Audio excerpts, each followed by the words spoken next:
তো যেহেতু আমাদের সামনে কোরবানির একটা সময় আসতেছে, এই জন্য কোরবানি সম্পর্কে সামান্য কয়েকটি কথা বলার চেষ্টা করব। আল্লাহ তাআলা সে তৌফিক আমাকে দান করুন। আমিন। তো আল্লাহ নবী সাল্লাল্লাহু আলাইহি ওয়াসাল্লাম মা আরবিহিল আওয়াহিল, যে কোরবানি করতে, এই কোরবানি করাটা কি? আল্লাহ নবীকে বলেছিলেন কোরবানি করাটা কি? তখন আল্লাহ নবী সাল্লাল্লাহু আলাইহি ওয়াসাল্লাম বলেন যে ওয়ালা সুন্নাতা আবিকুম ইব্রাহিম আলাইহিস সালাম, এটা হচ্ছে ইব্রাহিম আলাইহিস সালামের সুন্নাহ। এটা কি? ইব্রাহিম আলাইহিস সালামের সুন্নাহ বা রীতি। তখন বললেন যে ক্বালু ফামা লানা ফিহা ইয়া রাসূলুল্লাহ, যে আমরা যদি এই কোরবানি করি তাহলে আমাদের লাভ কি, আমাদের কি সওয়াব? কারণ আমরা মুসলমান বা বাঙালি, যেখানে লাভ আছে সেখানে জানি, যেখানে লাভ নাই সেখানে নাই। বললাম সত্যি না, লাভ ছাড়া কিন্তু আমরা আগাইনি। তো সাহাবারা বললেন যে আল্লাহ রাসূল ক্বালু ফামা লানা ফিহা ইয়া রাসূলুল্লাহ, যে আমরা যদি কোরবানি করব, তো এই কোরবানি করলে আমাদের লাভ কি, সব তাহলে কি হবে? তখন আল্লাহ নবী সাল্লাল্লাহু আলাইহি ওয়াসাল্লাম বললেন যে ওয়ালা বিকুল্লি শাহরাতিন হাসানাত, কোন ব্যক্তি যদি কোরবানি করে একটা পশুটা যদি হয় ছাগল, পশুটা যদি হয় গরু, যদি হয় মহিষ, যদি হয়, আল্লাহ নবী সাল্লাল্লাহু আলাইহি ওয়াসাল্লাম বললেন যদি এই ধরনের প্রাণী দিয়ে কোরবানি করা হয় তাহলে ওই পশুর শরীরে যতগুলো রোগ রয়েছে এই প্রতিটা পশমের বিনিময়ে আল্লাহ সুবহানাহু ওয়া তাআলা একটা ট্রেনিং দেন।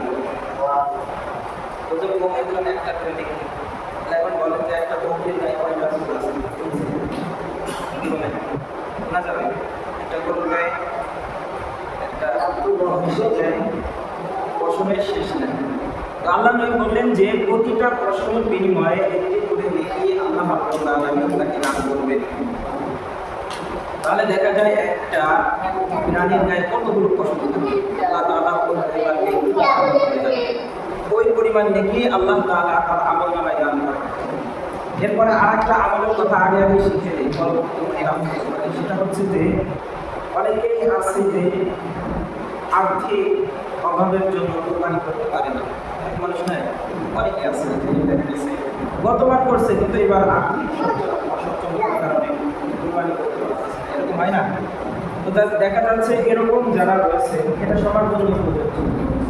তো আল্লাহ নবীর কাছে এক সাহাবী এসে বললেন যে আল্লাহ রাসূল আপনি তো কোরবানি করার কথা বলেন, এত ফজিলতের কথা বলেন, তাহলে আমি কি করবো? একজন আমাকে একটা দুধ খাওয়ার জন্য একটা বকরি দিয়েছে, আল্লাহ রাসূল তাহলে আমি কি এটাকে জবাই করবো? এটা জবাই করে কুরবানি দিব? তখন আল্লাহ নবী বললেন যে না, তুমি ওটা জবাই করবে না, তবে তুমি একটা আমল করতে পারো। সেই আমলটা কি? এটা সবার জন্য করে দিই। সেই আমলটা হচ্ছে যে যখন জিলহজ মাসের 1 তারিখের চাঁদ উঠবে, জিলহজ মাসের 1 তারিখের চাঁদ উঠবে, তখন তোমরা কি করবে? এর আগেই তোমাদের শরীরের যে জায়গাগুলো পরিষ্কার করার আছে, আগে চারা, নখ, তারপর মোষ, এই টাইপের যা কিছু আছে এগুলোকে তোমরা 1 তারিখ আসার পূর্বে পরিষ্কার করে নেবে। আর পরবর্তী এই যে 9 থেকে 10টা দিন, এই 9 দিনের মধ্যে তোমরা আর ওইখানে হাত লাগাবে না। তারপর আল্লাহ নবী বললেন যে যখন কোরবানির সময় হয়, কোরবানির নামাজ পড়ে আসার পর কেউ যদি তার শরীরের এই নখ থেকে শুরু করে বাকি অংশগুলো যদি পরিষ্কার করে, আল্লাহ রাব্বুল আলামিন তাকেও ওই কোরবানির পরিমাণ সওয়াব দান করবে। বুঝতে পারছেন আপনারা?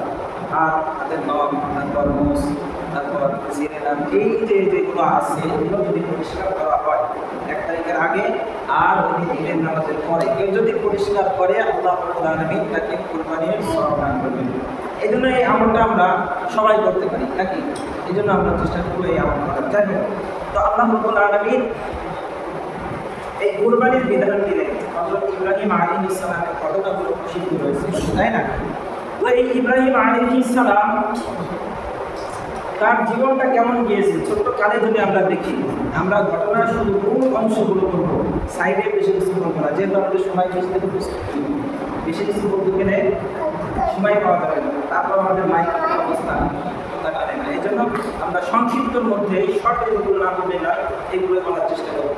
তো এই ইব্রাহিম আলাইহিস সালাম তার জীবনটাই ছিল কিন্তু পরীক্ষা না, ছোট্ট কাল থেকে শুরু করে একদম বৃদ্ধা পর্যন্ত সব সময় তিনি পরীক্ষার মধ্যে দিয়ে গিয়েছেন। আল্লাহ নবী হাদিসের মধ্যে বলতেছেন যে আশাদুন নাস বালাআন আল আম্বিয়া, সব থেকে বেশি মুসিবত এসেছে নবীদের। মানে খেয়াল করে শুনতে হবে, সব থেকে বেশি আশাদুন নাস বালাআন আল আম্বিয়া মানে মুসিবত এসেছে নবীদের। সুম্মাল আমসাল ফাল আমসাল, এরপর সিদ্দিক সাহাবাগণ যারা রয়েছে ইউসাবুর রাজুলু হাসাবাতি, যার দিনদারিত্ব যত বেশি তার উপর আল্লাহর মুসিবত তত বেশি।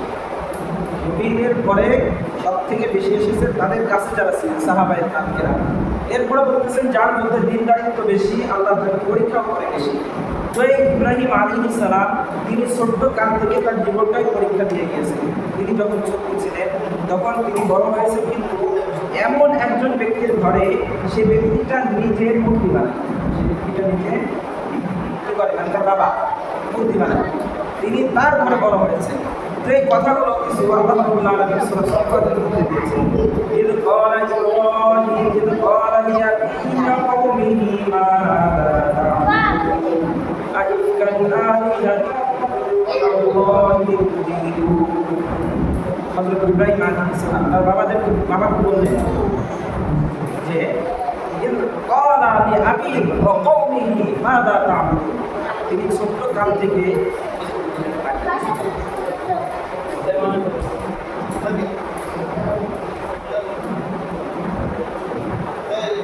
আল্লাহ রাব্বুল আলামিন এখানে বলতেছেন ইব্রাহিম আলাইহিস সালাম তার বাবা এবং কওমদের সাথে শুরু থেকে কিভাবে কথা বলেছে ছোট্ট কাল থেকে। বলেন যে কিন্তু ক্বালা লি আবি ওয়া কওমি, আমি হে আমার পিতা, ওয়া কওমি হে আমার কওম, হে আমার জাতি, মাযা তা'বুদুন, তোমরা কিসের ইবাদত করো? তোমরা যে মূর্তি বানাও, নিজে বানাও, এগুলোর ইবাদত করো, তোমরা কিসের ইবাদত করো? আইফকান আলিহাতান দুনাল্লাহি তুরিদু, তোমরা আল্লাহ বাদ দিয়ে মিথ্যা মাবুদ পেতে চাও। তোমরা কিসের ইবাদত করো? আল্লাহ বাদ দিয়ে মিথ্যা মাবুদ পেতে চাও। তখন এই কথা যখন বললেন তখন তারা বুঝলেন যে ইব্রাহিম আলাইহিস সালাম ইব্রাহিম হয়তোবা সে আর আমাদের দল নেই, কারণ আমাদের এই বাবেল নগরীতে খোদা একমাত্র একজন, সে কি খোদা কে ছিল? ছিল না। তো বললেন যে আমাদের এই বাবেল নগরীতে খোদা তো একজনই, নমরুদ। এরপর হযরত ইব্রাহিম আলাইহিস সালাম আরো একটু বললেন যে ক্বালা আতা'বুদুনা মা তা'বুদুন আল্লাহু খালাকাকুম ওয়া মা তা'মালুন। ইব্রাহিম আলাইহিস সালাম বললেন যে ক্বালা আতা'বুদুনা মা তা'বুদুন, যে আতা'বুদুনা তোমরা তো তাদের ইবাদত করো, মা তা'বুদুন যেগুলো তোমরা নিজে বানাও, যেগুলো তোমরা এই পাথর কালি দিয়ে নিজে বানাও, তোমরা তো তাদের ইবাদত করো।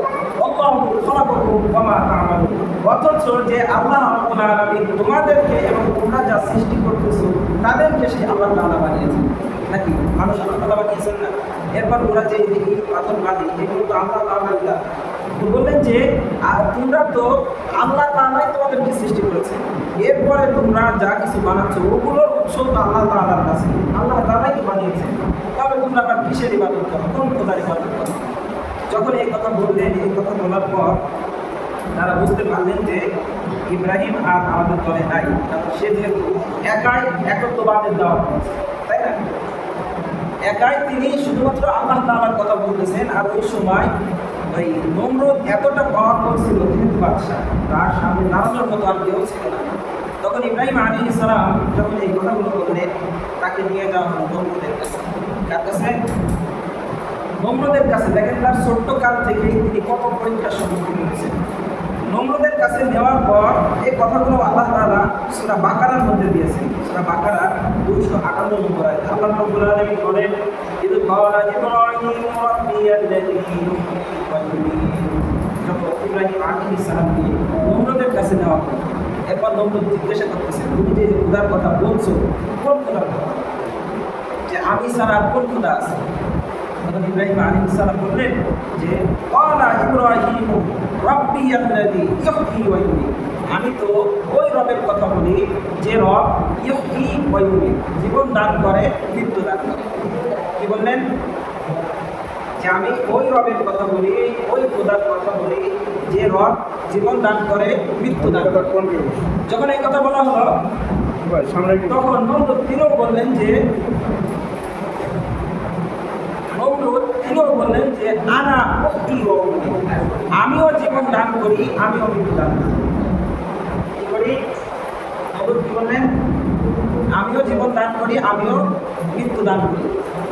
তখন ইব্রাহিম আলাইহিস সালাম যেহেতু ওই জামানার লোকে আল্লাহ তাআলা নবীদের মেধা দিয়েছিলেন প্রখর, তারা সবসময় বাতিলের বিরুদ্ধে রুখে দাঁড়াতে পারতেন, এমন মেধা আল্লাহ তাআলা দিয়েছেন। তখন বললেন যে আচ্ছা তুমি তো জীবন দান করো, মৃত্যু দান করো, তো কীভাবে করো আমাকে একটু দেখো। তখন কি করলেন? দুইজন ফাঁসির আসামিকে আনলেন। আনার পর একজনের হযরত ইব্রাহিমের সামনে তার গর্দান ঘুরিয়ে দিলেন, তাকে মেরে ফেললেন। দ্বিতীয়জনকে মারতে যাবে এমন সময় ছেলেকে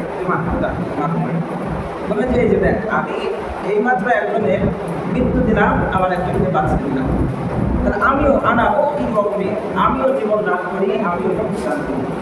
এরপর ইব্রাহিম আলাইহিস সালাম, কথা বলা যাবে না, খেয়াল করে দিই।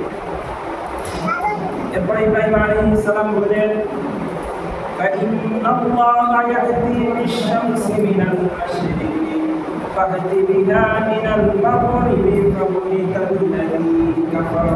ইব্রাহিম আলাইহিস সালাম বললেন, আমি যে খোদার কথা বলি, আমার খোদা পূর্ব দিগন্ত থেকে সূর্যকে উদিত করে পশ্চিমে ডুবায়।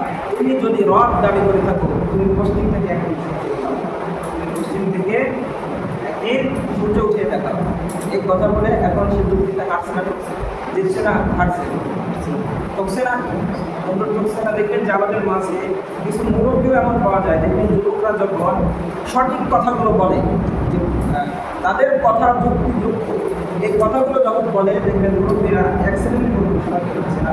এই মুরব্বীরা বলে যে বিয়াদব, তোর মার বিয়ে দেখছি তুই আবার ভুল দিস না, এরকম বলে, কোথায় মার বিয়ে আর কোথায় এরকম বলে। তো ওইখানে যখন নম্রতা হেরে গেলেন, হারার পরে কী করলেন? আমার ভুল ধরিস না, আমি যে খোদা এটা মানো না, তাহলে কী করবেন? এই কথা আল্লাহ তাআলা কোরআনের মধ্যে সূরা সাফফাতের 97 নম্বর আয়াতে দিয়েছেন। আল্লাহ রাব্বুল আলামিন বলেন, ক্বালু বুনু লাহু বুনয়ানান ফাআতুহু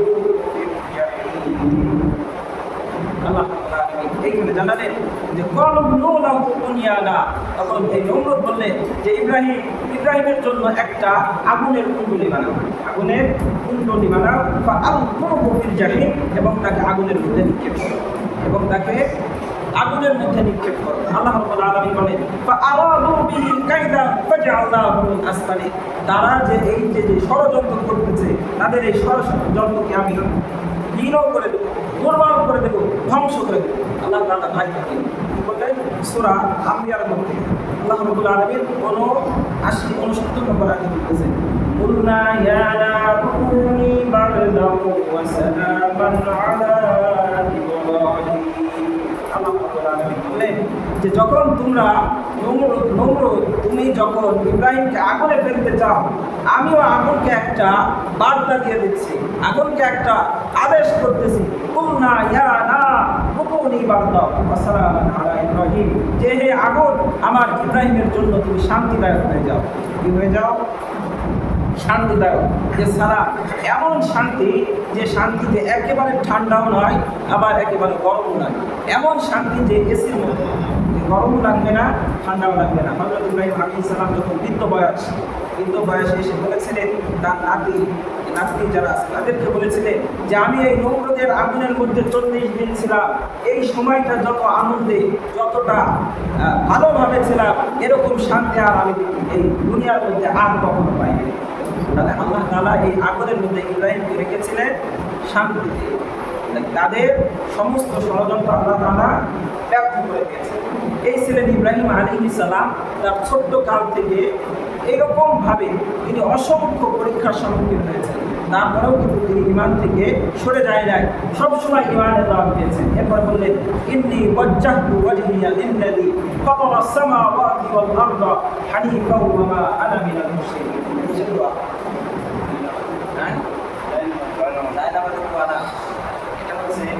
আয়াত আর ইব্রাহিম আলাইহিস সালামের মক্কা। ঠিক আছে?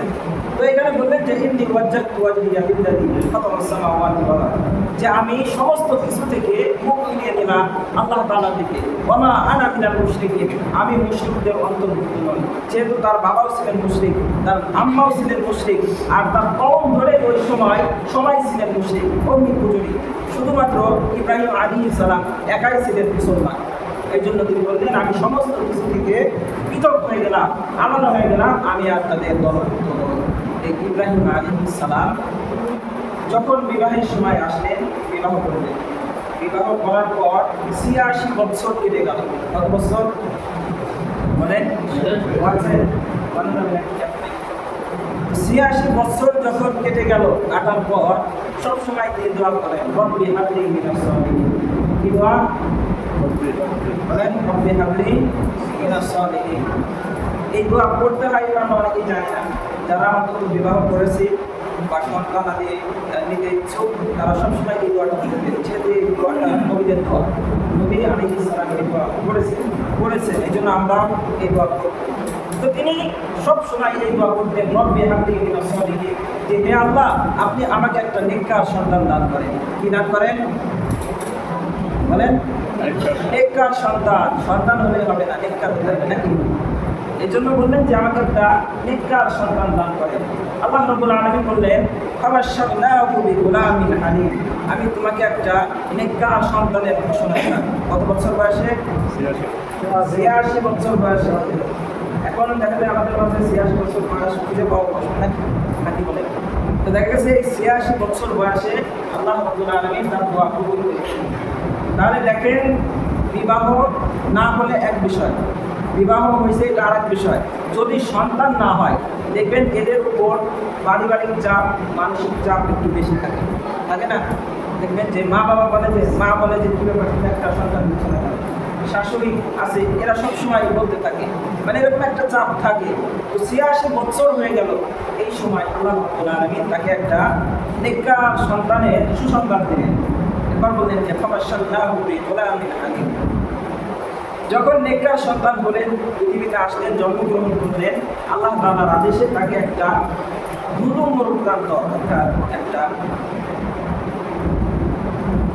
এমন একটা জায়গা, জনমানবহীন একটা জায়গা, এই জায়গায় রেখে আসলেন আল্লাহর আদেশে। যখন এই ছেলেটা একটু বয়স্ক হয়েছে, বালাগা মাআহু সায়া, সায়া মানে আমরা চলাচল করতে পারি, এরকম একটা বয়সে এসেছে। তো এই সময় আল্লাহ রাব্বুল আলামিন তাকে আদেশ করলেন, ফালাম্মা বালাগা মাআহু সায়া ক্বালা ইয়া বুনাইয়া ইন্নী আরা ফিল মানামি আন্নী আযবাহু। যখন এমন একটা সময় আসলে, আমাদের দিকে যখন এমন একটা সময় আসলেন, ফালাম্মা বালাগা মাআহু সায়া, তখন আল্লাহ রাব্বুল আলামিন তাকে স্বপ্নে ডাকলেন, ক্বালা ইয়া বুনাইয়া, হে আমার বৎস, ক্বালা ইয়া বুনাইয়া ইন্নী আরা ফিল মানাম, আল্লাহ তাআলা আমাকে স্বপ্নে দেখিয়েছেন, আন্নী আযবাহু, আমি তোমাকে জবাই করতেছি। আল্লাহ তাআলা কি দেখিয়েছেন স্বপ্নে?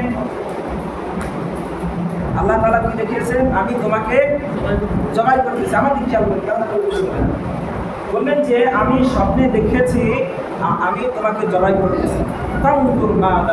তোমার অভিমত। তাহলে দেখেন, নবীদের প্রথম নম্বর স্বপ্নে কিন্তু আমরাও দেখি, আমরা স্বপ্ন দেখি না? স্বপ্ন আমরাও দেখি, নবীরাও দেখেছেন, কিন্তু আমাদের স্বপ্ন আর নবীদের স্বপ্ন এক নয়। এক নাকি? নবীদের স্বপ্ন হচ্ছে ওহী। তারা ঘুম থেকে ফারেক অবস্থায় যেভাবে তাদের উপর ওহী আসলে যেরকম কার্যকারিতা ছিল ওহীর, তারা ঘুমন্ত অবস্থায় তাদের উপর ওহী আসলে ওই একই কার্যকারিতা। আমরাও স্বপ্ন দেখি, নবীরাও দেখে, কিন্তু নবীদের স্বপ্ন হচ্ছে ওহী, নবীদের স্বপ্ন ওহী। তখন বললেন যে ফালাম্মা বালাগা মাআহু সায়া ক্বালা ইয়া বুনাইয়া ইন্নী আরা ফিল মানাম আন্নী আযবাহু, আমি তো স্বপ্নে দেখেছি তোমাকে জবাই করতেছি। ফাকতুল মা দাও, তোমার অভিমত কি, তুমি কি বলো?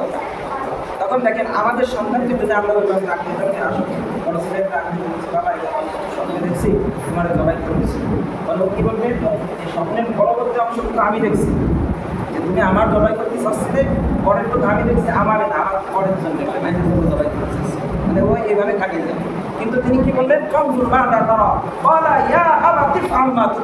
আপনাকে যেটা আদেশ করা হয়েছে ইয়া আবার ইফআল মা, আপনি সেটাকে পালন করেন। আপনাকে আল্লাহ তাআলা যেটা আদেশ করেছেন ওটা আপনি পালন করেন। সাতাজিদুনি ইনশাআল্লাহু মিনাস সাবিরিন, আপনি নিশ্চয়ই আমাকে ধৈর্যশীলদের মধ্যে পাবেন। কিসের মধ্যে পাবেন? ধৈর্যশীল। এরপরে ইনশাআল্লাহ রাব্বুল আলামিন বলতেছেন তাদের কথা, ফালাম্মা আসলামা ওয়াতাল্লাহু লিল-জাবিন, ফালাম্মা আসলামা, যখন তারা দুইজন এক হয়ে গেলেন, আল্লাহর আদেশ মানতে তারা দুইজন এক হয়ে গেলেন, ওয়াতাল্লাহু লিল-জাবিন, এরপর তারা হযরত ইসমাঈল আলাইহিস সালামকে শুইয়ে দিলেন। শুইয়ে দেওয়ার পরে কি হলো?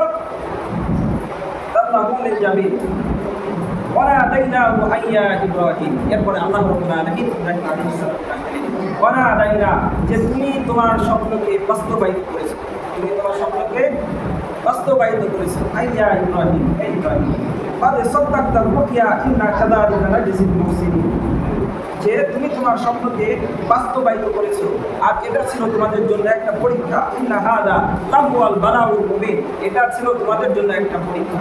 কি ছিল? পরীক্ষা। এখন আরেকটা কথা বলে দিই, সেটা হচ্ছে যে যখন হযরত ইসমাঈল আলাইহিস সালামকে শুইয়েছিলেন, শোয়ানোর পর আমরা তাকবীরে তাশরিক দিয়ে থাকি, তাই না? 9 তারিখ থেকে 13 তারিখ আসর পর্যন্ত। এই সময় আমরা কয়বার তাকবীরে তাশরিক করি? কয়বার করি? বলেন? 3 বার।